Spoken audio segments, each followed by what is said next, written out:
2025-26ನೇ ಸಾಲಿನ SSLC ವಿದ್ಯಾರ್ಥಿಗಳಿಗಾಗಿ ರಚಿತಗೊಂಡಂತಹ ಹೊಸ ಯೂಟ್ಯೂಬ್ ಚಾನಲ್ ಎಜುಕೇರ್ ವಿಜಿಯನ್. ತಪ್ಪದೆ ಈ ಒಂದು ಯೂಟ್ಯೂಬ್ ಚಾನಲನ್ನು ಸಬ್ಸ್ಕ್ರೈಬ್ ಮಾಡಿ. ವಿದ್ಯುತ್ ಪ್ರವಾಹದ ಕಾಂತೀಯ ಪರಿಣಾಮಗಳು ಅಂತಕ್ಕಂಥ ಅಧ್ಯಾಯದ ಮೇಲೆ ಇವತ್ತು ನಾವು ಡಿಸ್ಕಷನ್ ಮಾಡೋಣ. ಇಲ್ಲಿ ಕಾಂತೀಯ ಪರಿಣಾಮ ಅಂತಕ್ಕಂಥದ್ದನ್ನು ನೋಡಿ. ಒಂದು ತಾಮ್ರದ ತಂತಿಯಲ್ಲಿ ವಿದ್ಯುತ್ ಪ್ರವಹಿಸಿದಾಗ ಅದು ಕಾಂತೀಯ ಪರಿಣಾಮವನ್ನು ಉಂಟು ಮಾಡ್ತದೆ ಅಂತಕ್ಕಂಥ ಒಂದು ಪ್ರಾಯೋಗಿಕ ಚಿತ್ರ ಇದೆ. ಇಲ್ಲಿ ಕಾಂತಕ್ಷೇತ್ರ ಮತ್ತು ಕಾಂತೀಯ ಬಲರೇಖೆಗಳನ್ನು ನೋಡಿ. ದಂಡಕಾಂತವೊಂದರ ಸಮೀಪಕ್ಕೆ ತಂದಂಥ ದಿಕ್ಸೂಚಿಯ ಸೂಜಿಯು ಪಲ್ಲಟಗೊಳ್ಳುತ್ತದೆ. ದಿಕ್ಸೂಚಿಯ ಸೂಜಿಯ ತುದಿಗಳು ಸರಿಸುಮಾರಾಗಿ ಉತ್ತರ ಮತ್ತು ದಕ್ಷಿಣ ದಿಕ್ಕುಗಳನ್ನು ಸೂಚಿಸುತ್ತವೆ. ಉತ್ತರ ದಿಕ್ಕನ್ನು ಸೂಚಿಸುವ ತುದಿಯನ್ನು ನಾವು ಉತ್ತರ ಧ್ರುವ ಅಂತ ಹೇಳ್ತೀವಿ. ದಕ್ಷಿಣ ದಿಕ್ಕನ್ನು ಸೂಚಿಸುವ ತುದಿಯನ್ನು ದಕ್ಷಿಣ ಧ್ರುವ ಅಂತ ಹೇಳ್ತೀವಿ.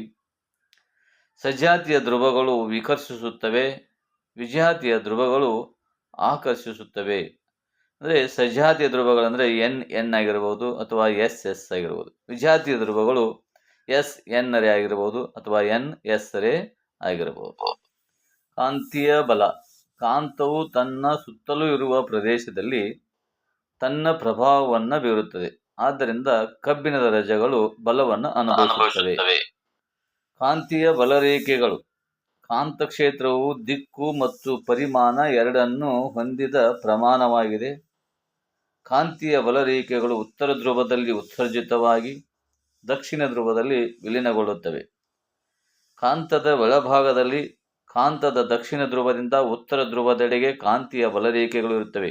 ಆದ್ದರಿಂದ ಕಾಂತೀಯ ಬಲರೇಖೆಗಳನ್ನು ಆವೃತ್ತ ಜಾಲಗಳಾಗಿವೆ ಅಂತ ಹೇಳ್ಬೋದು.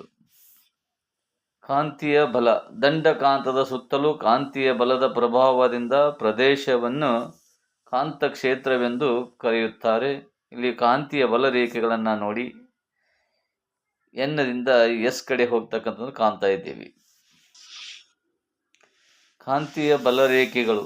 ಕಾಂತೀಯ ರೇಖೆಗಳ ಸಾಂದ್ರತೆಯು ಹೆಚ್ಚಾಗಿದ್ದಲ್ಲಿ ಕಾಂತಕ್ಷೇತ್ರದ ಬಲವೂ ಕೂಡ ಹೆಚ್ಚಾಗಿರುತ್ತೆ. ಯಾವುದೇ ಎರಡು ಕಾಂತೀಯ ಬಲರೇಖೆಗಳು ಒಂದನ್ನೊಂದು ಛೇದಿಸುವುದಿಲ್ಲ.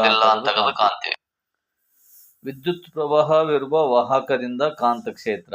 ವಾಹಕದಲ್ಲಿ ಪ್ರವಹಿಸುತ್ತಿರುವ ವಿದ್ಯುತ್ ಪ್ರವಾಹದ ಸುತ್ತಲೂ ಕಾಂತಕ್ಷೇತ್ರವನ್ನು ಉಂಟು ಮಾಡ್ತವೆ.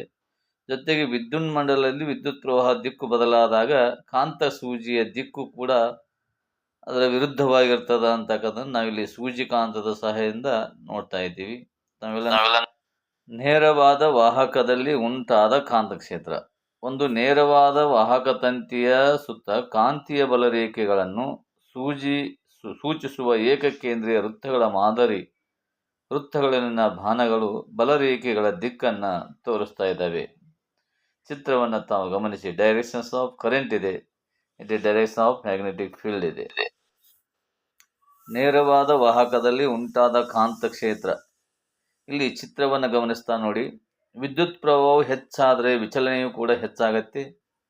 ತಂತಿಯ ಮೂಲಕ ಹರಿಯುವ ವಿದ್ಯುತ್ತನ್ನು ಹೆಚ್ಚಿಸಿದಾಗ ನಿರ್ದಿಷ್ಟ ಬಿಂದುವಿನಲ್ಲಿ ಉತ್ಪತ್ತಿಯಾಗುವ ಕಾಂತೀಯ ಕ್ಷೇತ್ರದ ಪ್ರಮಾಣವು ಕೂಡ ಹೆಚ್ಚಾಗತ್ತೆ ಅಂತ ಕಾಣ್ತಾ ಇದ್ದೀವಿ. ವಿದ್ಯುತ್ ಪ್ರವಾಹದ ಮೂಲಕ ಉತ್ಪತ್ತಿಯಾಗುವ ಕಾಂತಕ್ಷೇತ್ರವು ವಾಹಕದಿಂದ ದೂರ ಹೋದಂತೆಲ್ಲ ಕಡಿಮೆಯಾಗ್ತದೆ ಅಥವಾ ದೂರ ಹೆಚ್ಚಾದಂತೆ ಅಲ್ಲಿ ಕಾಂತೀಯ ಒಂದು ಕ್ಷೇತ್ರ ಕಡಿಮೆಯಾಗ್ತದೆ ಅಂತಕ್ಕಂಥ ಒಂದು ಪ್ರಾಯೋಗಿಕ ಚಿತ್ರ ಇದೆ. ಇಲ್ಲಿ ಒಂದು ನೇರವಾದ ವಾಹಕದ ಸುತ್ತ ಒಂದು ಕಬ್ಬಿಣದ ರಜೆಗಳನ್ನು ಹಾಕಿದಾಗ ಅಥವಾ ಸೂಜಿ ಕಾಂತವನ್ನು ಇಟ್ಟಾಗ ನಾವು ಕಾಂತೀಯ ಬಲರೇಖೆಗಳನ್ನು ಕೂಡ ಅಲ್ಲಿ ಕಾಣ್ತಾ ಇದ್ದೀವಿ. ಕಾಂತ ಕ್ಷೇತ್ರವು ಕೂಡ ಗೊತ್ತಾಗುತ್ತೆ. ಬಲಗೈ ಹೆಬ್ಬೆರಳ ನಿಯಮ. ಬಲಗೈನಲ್ಲಿ ವಿದ್ಯುತ್ ಪ್ರವಹಿಸುತ್ತಿರುವ ನೇರವಾದ ಒಂದು ವಾಹಕವನ್ನು ಹಿಡಿದಾಗ ಹೆಬ್ಬೆರಳು ವಿದ್ಯುತ್ ಪ್ರವಾಹ ದಿಕ್ಕನ್ನು ಸೂಚಿಸುತ್ತದೆ.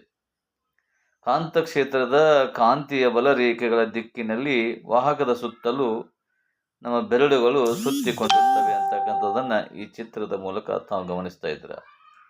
ಈ ಹೆಬ್ಬೆರಳು ಅಂತಕ್ಕಂಥದ್ದು ಬಾಣದ ಗುರುತ ಕರೆಂಟ್ ಇದೆ. ಇನ್ನು ಮ್ಯಾಗ್ನೆಟಿಕ್ ಫೀಲ್ಡ್ ಅಂತಕ್ಕಂಥದ್ದನ್ನು ತೋರಿಸ್ತಾ ಇದ್ದಲ್ಲ, ಅವೆಲ್ಲ ನಮ್ಮ ಬೆರಳುಗಳಾಗಿವೆ. ವೃತ್ತಾಕಾರ ವಾಹಕದ ಸುರುಳಿಯಲ್ಲಿನ ವಿದ್ಯುತ್ ಪ್ರವಾಹದಿಂದ ಉಂಟಾದ ಕಾಂತಕ್ಷೇತ್ರ. ವಿದ್ಯುತ್ ಪ್ರವಾಹವಿರುವ ಸುರುಳಿ ವಾಹಕದಲ್ಲಿನ ಪ್ರತಿ ಬಿಂದುವಿನಲ್ಲಿ ಅದರ ಸುತ್ತಲಿನ ಕಾಂತಕ್ಷೇತ್ರವನ್ನು ಪ್ರತಿನಿಧಿಸುವ ಏಕಕೇಂದ್ರೀಯ ವೃತ್ತಗಳು ತಂತಿಯಿಂದ ದೂರ ಸರಿದಂತೆಲ್ಲ ನಿರಂತರವಾಗಿ ದೊಡ್ಡದಾಗುತ್ತಾ ಹೋಗುತ್ತವೆ ಅಂತಕ್ಕಂಥದ್ದನ್ನು ನಾವು ಈ ಚಿತ್ರದ ಮೂಲಕ ಕಾಣ್ಬೋದು. ವೃತ್ತಾಕಾರ ವಾಹಕ ಸುರುಳಿಯಲ್ಲಿನ ವಿದ್ಯುತ್ ಪ್ರವಾಹದ ಉಂಟಾದ ಕಾಂತಕ್ಷೇತ್ರದ ಬಗ್ಗೆ, ವಾಹಕ ಸುರುಳಿಯ ಕೇಂದ್ರದಲ್ಲಿನ ಪ್ರತಿಬಿಂದುವಿನ ಉಂಟಾದ ಕಾಂತೀಯ ಬಲ ರೇಖೆಗಳು ಸರಳ ರೇಖೆಯಲ್ಲಿರುವಂತೆ ಗೋಚರಿಸುತ್ತವೆ.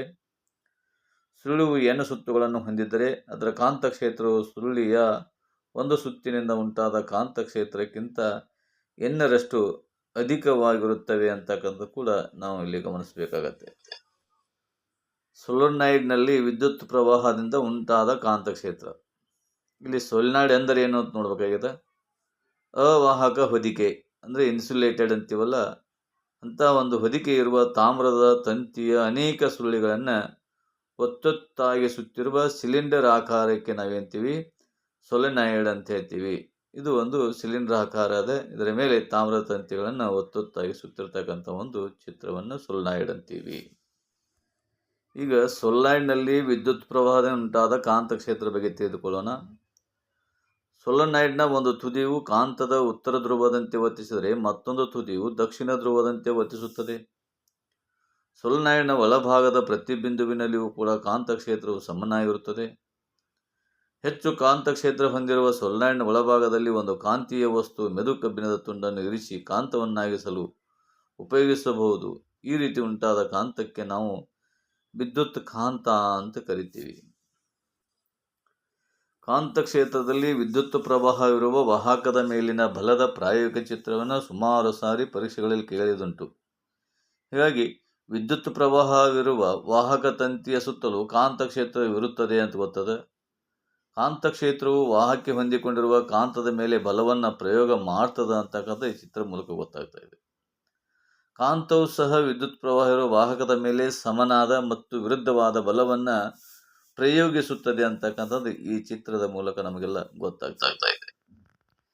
ಕಾಂತಕ್ಷೇತ್ರ ವಿದ್ಯುತ್ ಪ್ರವಾಹ ವಾಹಕದ ಮೇಲಿನ ಬಲವನ್ನು ನೋಡಿದಾಗ ವಿದ್ಯುತ್ ಪ್ರವಾಹವಿರುವ ಅಲ್ಯೂಮಿನಿಯಂ ಸಲಾಕೆಯನ್ನು ಕಾಂತಕ್ಷೇತ್ರದಲ್ಲಿ ಇರಿಸಿದಾಗ ಅದು ಬಲವನ್ನು ಅನುಭವಿಸುತ್ತದೆ.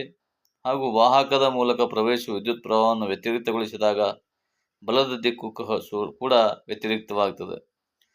ಕಾಂತಕ್ಷೇತ್ರ ದಿಕ್ಕು ಕಾಂತದ ಎರಡು ಧ್ರುವಗಳನ್ನು ಅದಲು ಬದಲು ಮಾಡಿರಿ, ಆಗ ವಿದ್ಯುತ್ ಪ್ರವಾಹ ಇರುವ ಸಲಾಕೆಯ ಮೇಲೆ ವರ್ತಿಸಿರುವ ಬಲದ ದಿಕ್ಕು ಕೂಡ ಹಿಮ್ಮುಖವಾಗುವುದನ್ನು ನಾವು ಈ ಪ್ರಾಯೋಗಿಕ ಚಿತ್ರದ ಮೂಲಕ ಕಾಣ್ತಾ ಇದ್ದೀವಿ. ಗೃಹ ಬಳಕೆಯ ವಿದ್ಯುತ್ ಮಂಡಲಗಳು. ಫ್ಯೂಸ್ನಲ್ಲಿ ಜರುಗುವ ಜೌಲ್ನ ತಾಪದಿಂದ ಫ್ಯೂಸ್ ಕರಗಿ ಅದರಿಂದ ವಿದ್ಯುತ್ ಸಂಪರ್ಕ ಕಡಿತಗೊಳ್ಳುತ್ತದೆ. ಹಲವಾರು ಉಪಕರಣಗಳನ್ನು ಒಂದೇ ಸಾಕೆಟ್ಗೆ ಜೋಡಿಸುವುದರಿಂದಲೂ ಕೂಡ ಓವರ್ಲೋಡ್ ಉಂಟಾಗಬಹುದು ಅಂತಕ್ಕಂಥ ಒಂದು ಸನ್ನಿವೇಶಗಳನ್ನು ಈ ಚಿತ್ರದ ಮೂಲಕ ನಾವು ಕಾಣ್ತಾ ಇದ್ದೀವಿ. Thank you one and all.